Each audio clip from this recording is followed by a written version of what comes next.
أنا من بداية عمري بصارع مع المرض، مش بصارعه في نفسي، ده في أعز الناس ليا اللي هم أولادي وجوزي الله يرحمه. أنا عندي ورم في المخ. والد شيرين كان بنفس المرض وربنا افتكره. أنا بكره السرطان. السرطان خلى بابا مات وتوفى وسابنا.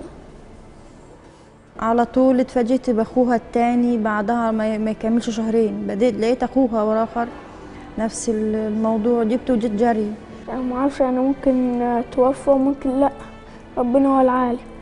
الصدمة الأكبر ليا إني لقيت إن طفلة منهم محتاجة نخاع والأربعة منصابين بالكانسر.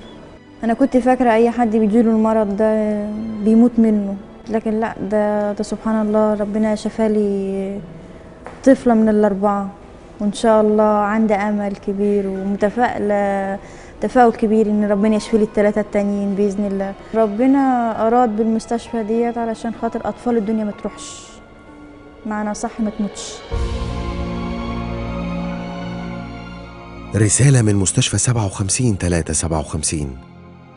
الأم دي رغم الظروف راضية، خدها مثال، ومهما كانت ظروفك ارضى واعمل خير وما تخافش من بكرة. مؤسسة مستشفى 57-357 مصر، رحلة علم، هدف الحياة.